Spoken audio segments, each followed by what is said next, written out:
Hello students, now we are going to discuss a new topic or a new chapter, that is aldehyde,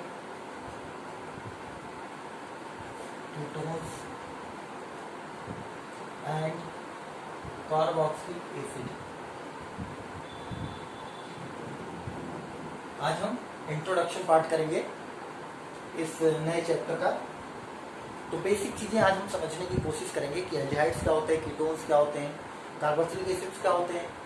फिर इनका IPC नाम देखेंगे आज, और हो सकता है कुछ इसके मेथड्स ऑफ प्रिपरेशन एक या दो देख सकते हैं। ठीक है, तो सबसे पहला है एल्डिहाइड्स। ठीक है, तो R C double bond O H. ठीक है, तो कीटोन्स भी लिख लेते हैं, R C double bond O R dash, और ये होता है R C double bond O H. तो एल्डिहाइड्स को जब आप क्लासिफाई करेंगे तो आप कहेंगे कि सी डबल बॉन्ड ओ के दोनों साइड, एक तरफ एल्काइल ग्रुप है, सी डबल बॉन्ड ओ के एक तरफ क्या है, एल्काइल ग्रुप है, और दूसरी तरफ क्या है, हाइड्रोजन। आपको एल्डिहाइड ग्रुप हमेशा कार्बन कॉर्नर पर ही मिलेंगे, बीच में इसके होने की प्रोबेबिलिटी ना के बराबर है। हाँ, कभी साइड चेंज के रूप में इसको दे सकते हैं, लेकिन वो कॉर्नर पर ही होगा। कभी ऐसा नहीं एल्काइल ग्रुप्स के बीच में आ जाएगा, क्योंकि एल्काइल ग्रुप्स अगर दोनों तरफ आ गए, अगर एल्काइल ग्रुप्स क्या हो गए, अगर एल्काइल ग्रुप्स दोनों साइड आ गए तो ये हो जाएगा हमारा कीटोन। तो एल्डिहाइड और कीटोन में बेसिक अंतर क्या है कि सी डबल बॉन्ड ओ के अगर दोनों साइड एल्काइल ग्रुप लगे हुए हैं तो वो कीटोन्स होता है, और अगर aldehyde C double bond O group के एक तरफ एल्काइल ग्रुप और एक तरफ एच लगाओ, हाइड्रोजन लगाओ, तो वो एल्डिहाइड होता है। और सिमिलरली अगर एक तरफ एल्काइल ग्रुप लगा हो और एक तरफ क्या लगाओ, हाइड्रोक्सिल ग्रुप, एक तरफ क्या लगाओ, हाइड्रोक्सिल ग्रुप अगर लगा हो तो ये क्या होता है, एसिड होता है, एसिड, एस्टिक एसिड होता है। ठीक है, एस्टिक एसिड नहीं कहेंगे, एसिड ही कहेंगे, कार्बोक्सिलिक एसिड होता है। ठीक है, तो यहां पर इन्हीं बेसिक्स में कुछ डेरिवेटिव्स हैं, एसिड्स के कुछ डेरिवेटिव्स हैं। ठीक है, उनको हम देखेंगे।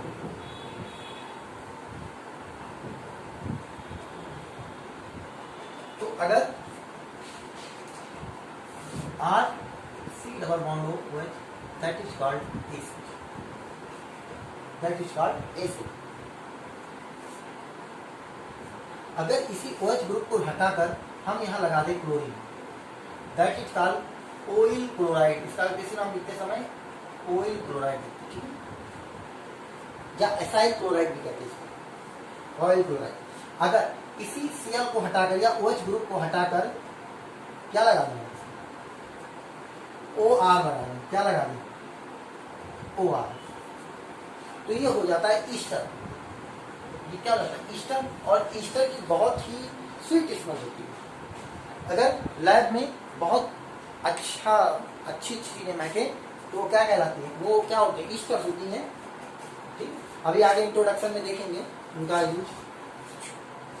ठीक है, और अगर इस OH को हटाकर, इस OH को रिमूव करके क्या लगा दें,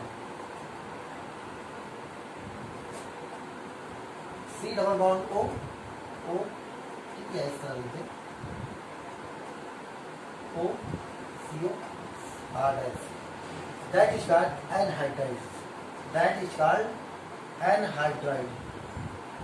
एनहाइड्राइड बनता कैसे, एनहाइड्राइड मतलब वाटर को रिमूव कर दिया गया। ठीक है, इसके वो दो एसिड लेंगे और बीच से क्या करेंगे, वाटर रिमूव कर देंगे, तो इसे क्या कहेंगे, एनहाइड्राइड कहेंगे। तो इस तरीके से ये इसके क्या होते हैं, डेरिवेटिव्स होते हैं, एसिड के डेरिवेटिव होते हैं। ओके, अब आगे देखते हैं, आगे क्या देखना है। आगे पहले इसका आईपीसी नाम दे देते हैं, ठीक है, जो हमारी एनसीईआरटी बुक में दिया गया है। ठीक है, तो मान लो ये क्या है, CH3 CH2 CHO, ये क्या है, CH3 C double bond O CH2 CH3। ठीक है, और एक है हमारा CH3 CH2 OH। कर लेते हैं, कितने कार्बन है, 1 2 3। ठीक है, तो क्या हो जाएगा 1 2 3, तो क्या जाएगा प्रोपेन, प्रोपेन 1 अल, एल्डिहाइड ग्रुप लगा होता है तो अल होता है। और इसको देख लेते हैं, तो जिधर सी डबल बॉन्ड वो कम नंबर मिलेगा उधर से नंबरिंग करेंगे 1 2 3 4, ये क्या हो जाएगा ब्यूट 2 ओन, ब्यूटेन 2 ओन।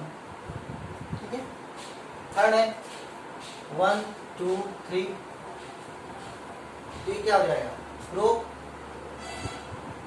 एन 1 ओई, प्रोपेन ओई एसिड। तो इस तरीके से इनका हम नॉमेनक्लेचर लिखते हैं, आईपीसी नेम को लिखते हैं। ठीक है, उसके बाद देख लेते हैं कुछ इंपॉर्टेंट जो हमारी बुक में दिया गया है, उन आईपीसी नाम को हम देख लेते हैं। ठीक है,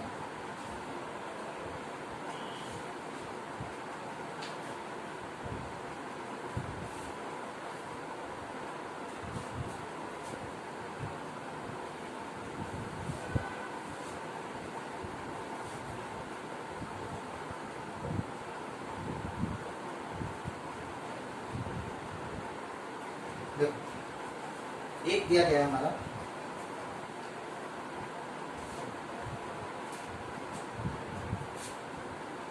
CH3 CH2 C double bond O CH2 C double bond OH। अगला है CH3 CH CH3 C double bond O CH CH3। ठीक, एक है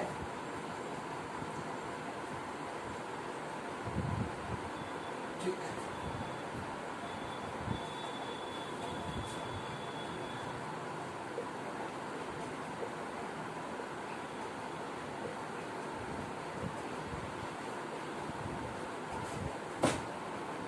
तो इसका हम जब आईपीसी नोट करने चलते हैं तो हमने आपको बताया था सबसे पहले लिखते हैं साइड चेन, फिर उसके बाद लिखेंगे हम क्या, साइड चेन के बाद अगर साइक्लो कंपाउंड है तो साइक्लो लिखेंगे, फिर क्या लिखेंगे वर्ड ग्रुप लिखेंगे कितने कार्बन की चेन है, उसके बाद लिखेंगे एनाइन। ठीक है, और फिर लिखेंगे कोई फंक्शनल ग्रुप। तो यहाँ पर दो फंक्शनल ग्रुप है, एक CHO है, ये एल्डिहाइड ग्रुप है, एक कीटोन है। तो अगर हम प्रेफरेंशियल टेबल देखें तो एल्डिहाइड ऊपर है, एल्डिहाइड क्या है ऊपर है कीटोन से। तो यहाँ इसका प्रीफिक्स यूज होगा ऑक्सो, इसका प्रीफिक्स यूज होगा क्या ऑक्सो। तो नंबरिंग कहाँ से स्टार्ट करेंगे, इधर से 1 2 3 4 5। ठीक है, तो यहाँ प्रीफिक्स के रूप पे यूज हो रहा है 3 नंबर पे ऑक्सो, तो ये हो जाएगा 3 ऑक्सो। साइक्लो तो है नहीं, तो कितने कार्बन है 5, ठीक हो जाएगा पेंट, और सारे सिंगल बॉन्ड्स कितने हैं तो पेंटेन, और क्या जाएगा 1 अल, ये क्या हो जाएगा 3 ऑक्सो पेंटेन। यहाँ आते हैं, यहाँ पर सी डबल बॉन्ड है, जब दो साइड चेन है तो नंबरिंग चाहे इधर से करें, इसको सेम पोजीशन मिल रही है और हमको साइड चेन मिल रही है तो इधर से कर देते हैं 1 2 3 4। और ये क्या है मेन फंक्शनल ग्रुप है क्योंकि यहाँ एल्डिहाइड तो है नहीं, तो सबसे पहले साइड चेन लिखेंगे तो 2 gamma 4 dimethyl, cyclo group तो है नहीं, साइक्लो तो एब्सेंट है, तो यहाँ कितने कार्बन है 5, ये क्या हो जाएगा पेंट, और सारे सिंगल बॉन्ड्स में तो पेंटेन, और 3 नंबर पे लगाया ओन, तो पेंटेन। ठीक है, यहाँ आइए मेन फंक्शनल ग्रुप क्या है ये, तो यहाँ नंबरिंग कहाँ से स्टार्ट करेंगे, यहाँ से 1 2 3 4 5 6। ठीक है, तो ये क्या आ जाएगा 4 नाइट्रो, और ये क्या है बेंजीन है, तो क्या आ जाएगा बेंजीन। ठीक है, 1 कार्बेल्डिहाइड, अब आप कहेंगे सर यहाँ पर आपने अल क्यों नहीं यूज किया, क्योंकि बेटा यहाँ पर भी क्या है कार्बन, और इस कार्बन को हमने नंबरिंग में नहीं गिना है, एक चीज आप याद रखिएगा, जब हम नंबरिंग कर रहे थे तो इस कार्बन को हमने छोड़ दिया था, इसीलिए यहाँ पर हम यूज करते हैं क्या कार्बेल्डिहाइड, ये चीज आप याद रखिए। सेम कंडीशन वहां पर भी लगेगी। ठीक है, तीनों पर से CHO ग्रुप लगे, मान लीजिए यहाँ से नंबरिंग आप स्टार्ट करते हैं 1 2 3 4 5, बीच वाला छूट जाता है, भाई तीनों बराबर है तो तीनों को बराबर वो मिलना चाहिए ना मौका, तो अगर इधर से शुरू करते हैं 1 2 3 4, ये छूट जाता है, इधर से आप ये छूट जाता है।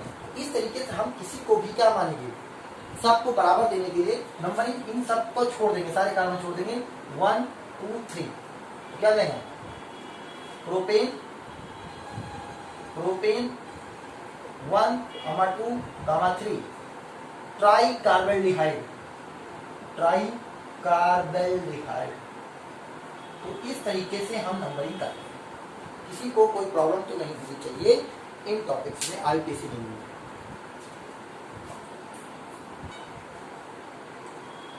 आगे हम लोग देखने जा रहे हैं नेचर ऑफ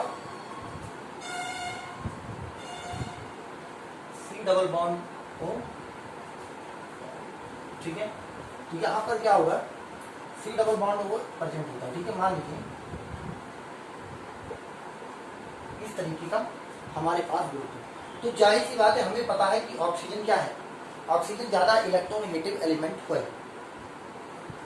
तो बॉन्ड के इलेक्ट्रॉनों को ऑक्सीजन क्या करेगा, अपनी तरफ अट्रैक्ट करेगा। ठीक है, तो अट्रैक्ट करेगा तो क्या यहाँ पर पार्शियल नेगेटिव चार्ज आएगा और यहाँ पर आएगा पार्शियल पॉजिटिव चार्ज। ठीक, तो यहाँ पर ये होता है, पहले इसके हाइब्रिडेशन चेक करेगा। हाइब्रिडेशन क्या है, sp2, क्यों, एक सिग्मा दो सिग्मा तीन सिग्मा, तो sigma bond plus lone pair बराबर कितना आ रहा है 3, क्यों, क्योंकि सिग्मा बॉन्ड 3 है, लोन पेयर 0 है, तो 3, तो ये क्या हो जाएगा sp।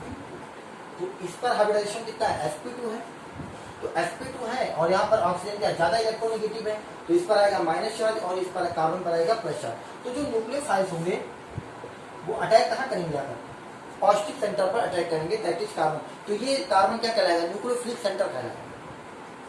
और जो हमारे ये ऑक्सीजन है इस पर अटैक कौन करेगा, इलेक्ट्रोफाइल, इलेक्ट्रोफिलिक सेंटर ये होगा ऑक्सीजन। तो इस तरीके से ये क्या करता है, दोनों के लिए क्या होता है, सुटेबल होता है। ठीक है, और इसका हाइड्रेशन क्या होता है, sp2 होता है। ठीक है, और स्ट्रक्चर क्या होगा इसका, ट्राइगोनल प्लेनर। स्ट्रक्चर क्या होगा इसका, ट्राइगोनल प्लेनर स्ट्रक्चर होता है इसका एल्डिहाइड। तो इस तरीके से हम समझ गए कि ये जो एल्डिहाइड्स और कीटोन्स होते हैं उनका नेचर क्या होता है बॉन्ड का। तो sp2 हाइब्रिडाइजेशन होता है और क्या होता है, ये जो कार्बन होता है ये पॉजिटिव चार्ज कार्बन, ये न्यूक्लियोफिलिक सेंटर के रूप में अटैक करता है, और जो ऑक्सीजन होता है वो इलेक्ट्रोफिलिक सेंटर के रूप में काम करता है, और ये ज्यादा पोलर होता है। इसकी पोलैरिटी क्या होती है, ज्यादा होती है। तो ऑक्सीजन क्या करता है, बॉन्ड के इलेक्ट्रॉनों को अपनी तरफ क्या करता है, अट्रैक्ट। ठीक है, तो sp2 होने के कारण यहाँ पर भी क्या होता है, p ऑर्बिटल वैकेंट होता है और इलेक्ट्रॉन इसमें जंप करते हैं।